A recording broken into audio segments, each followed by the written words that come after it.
Halo semuanya, selamat datang di channel Emperor Ki, Super Emperor. Baiklah, kita langsung mulai saja alur ceritanya. Pada episode sebelumnya, Dowling meminta bantuan Pak Tua Sun untuk mengetahui letak kekuatan supernatural yang langka di Pavilion Changjing. Setelah Pak Tua Sun memberitahunya tentang itu, Dowling berjanji akan membantunya menyapu halaman saat dia kembali. Pak Tua Sun merasa ada yang aneh. Jika diperhatikannya kembali, alis Dowling mirip dengan alis pria tua kenalannya. Dowling dengan semangat bergegas menuju pintu masuk ke lantai 3. Melihat Dowling seperti itu, senior yang telah lama di sana menganggap kalau pendatang baru sekarang sangat bersemangat. Mereka menilai tidak semua orang dapat naik ke lantai 3. Di lantai 3 ada tekanan yang tak terlihat. Bahkan hewan buas kuno dari alam Yunling tidak bisa naik ke sana.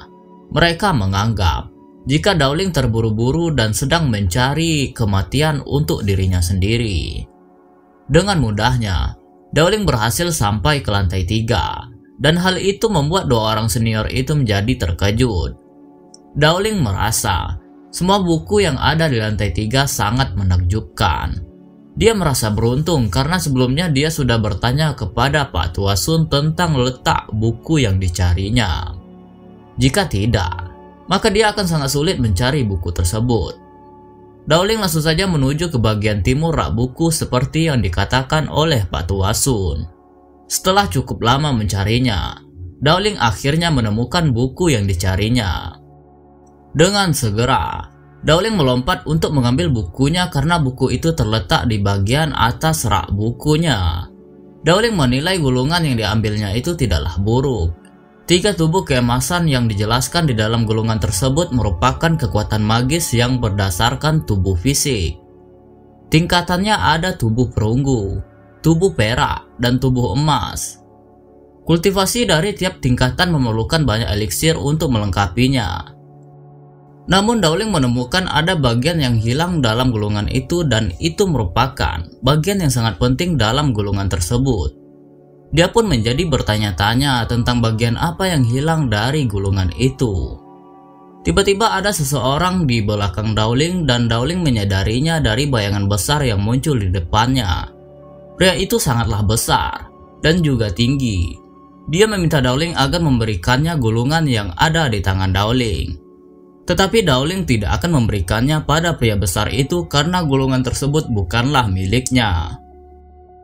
Pria besar itu memberikan Dowling kesempatan. Jika Dowling tidak memberikan gulungan itu kepadanya, maka dia akan mengambil secara paksa. Dowling segera menyimpan gulungan yang telah diambilnya. Kemudian dia bersiap ingin tahu apa yang akan terjadi kepadanya jika dia tidak memberikan gulungan tersebut kepada pria besar itu. Mendengar hal itu, membuat pria besar itu kesal dan marah. Dia mengepalkan tangannya untuk segera menyerang Dowling dan menilai kalau Dowling benar-benar cari mati. Tidak tinggal diam, Dowling pun mengepalkan tangannya bersiap menyambut serangan pria besar itu. Dikarenakan gulungan yang diambil Dowling berkaitan dengan kultivasi tubuh fisik, maka Dowling menganggap pemenangnya akan tergantung pada siapa di antara mereka yang lebih kuat tubuh fisiknya. Dengan semangat, Dowling dan pria besar itu pun saling memulai serangan satu sama lain. Seketika mereka berdua menjadi sangat terkejut ketika Pak Tua Sun menghentikan mereka dan menganggap jika mereka berdua sama-sama keras kepala. Hal itu dikarenakan Pak Tua Sun tiba-tiba menghentikan serangan mereka berdua dengan mudah hanya dengan menggunakan satu jari. Pak Tua Sun berhasil membuat mereka berdua menjaga jarak satu sama lain. Dia meminta agar Dowling dan pria besar itu untuk berhenti membuat masalah di sana. Pak Tua Sun tidak peduli siapa di antara mereka yang terlebih dahulu yang memulai perkelahian. Dia memperingatkan mereka, jika mereka berani membuat kerusuhan di sana, maka dia akan membuat mereka berdua tidak akan pernah bisa menginjakkan kaki di pavilion itu lagi. Setelah mengatakan hal itu, Pak Tua Sun menghilang dan meminta mereka berdua untuk memahami apa yang dikatakannya. Dowling menjadi sangat terkejut setelah Pak Tua Sun berhasil menahan pukulan bintangnya hanya dengan satu jari. Pria besar pun menganggap kalau Dowling beruntung bisa selamat hari ini. Tetapi jika mereka bertemu di luar pavilion, maka tidak akan ada orang yang bisa melindungi Dowling seperti tadi.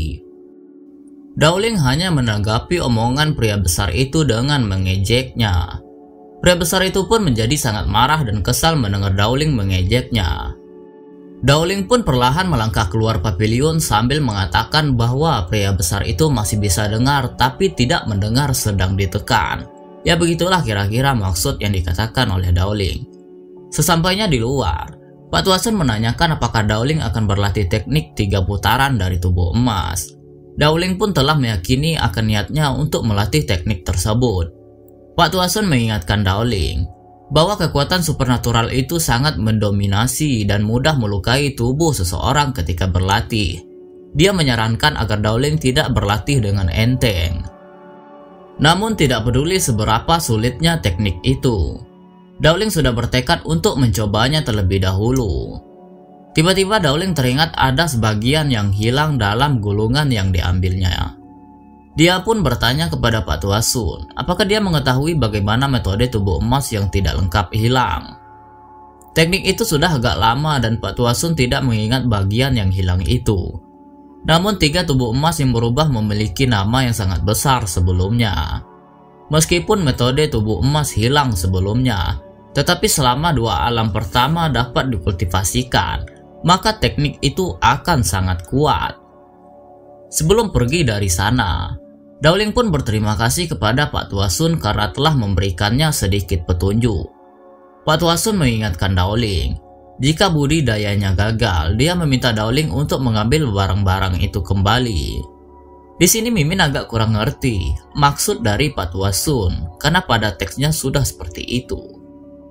Dalam perjalanan, Dowling mendengar seseorang mengatakan tentang Akademi Bintang yang telah membuka galaksi dan sudah banyak elit dari Akademi Bintang yang telah pergi untuk belajar di sana.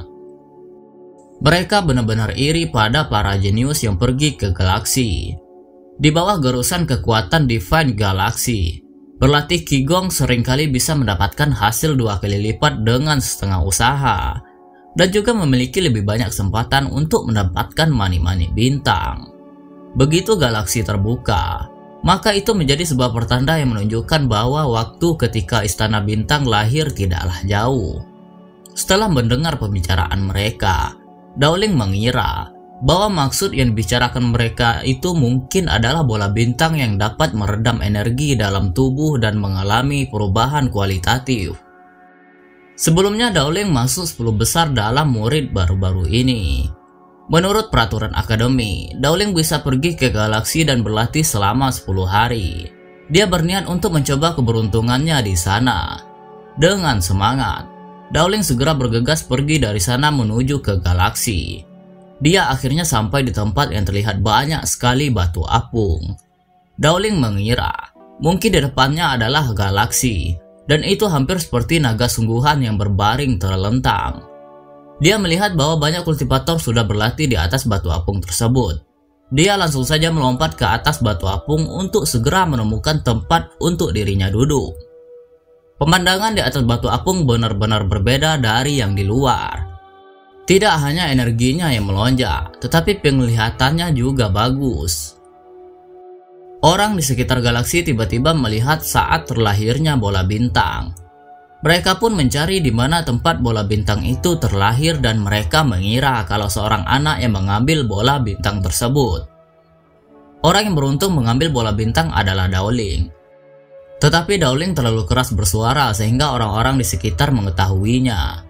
Namun Dowling tetap tidak menyangka kalau dia sangat beruntung karena mengambil bola bintang tanpa tujuan.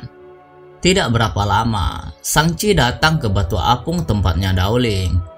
Shang-Chi menganggap kalau bola bintang adalah harta yang telah ditetapkan untuknya.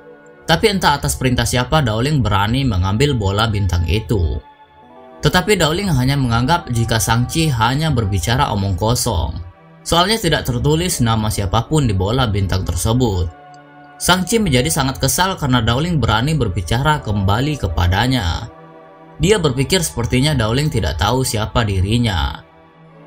Tetapi Dowling tidak peduli siapa Shang-Chi yang sebenarnya. Dia meminta Shang-Chi untuk segera pergi dari tempatnya agar tidak menghalanginya untuk berlatih. Mendengar hal itu, Shang-Chi menilai sepertinya Dowling sudah lelah untuk hidup. Dia dengan segera menyerang Dowling menggunakan serangan talinya. Dowling mengira kalau Shang-Chi menyerangnya menggunakan senjata ajaib. Tetapi Shang-Chi tidak menyangka jika Dowling berhasil keluar dari jalur dalam menghindari serangannya. Dan dengan sangat cepat, Dowling sudah berada di belakang Shang-Chi. Kemudian Dowling pun bersiap menyerang Shang-Chi dari belakang menggunakan teknik tapak bintang. Shang-Chi pun mulai menjadi panik. Dia sangat terkejut melihat pergerakan Dowling yang sangat cepat seperti kelinci. Serangan Dowling masih bisa dihindari oleh Shang-Chi dengan sangat anggun. Setelah berhasil menghindari itu, Shang-Chi pun langsung saja menjaga jarak dengan Dowling. Kemudian dia menggunakan talinya kembali untuk menangkap Dowling.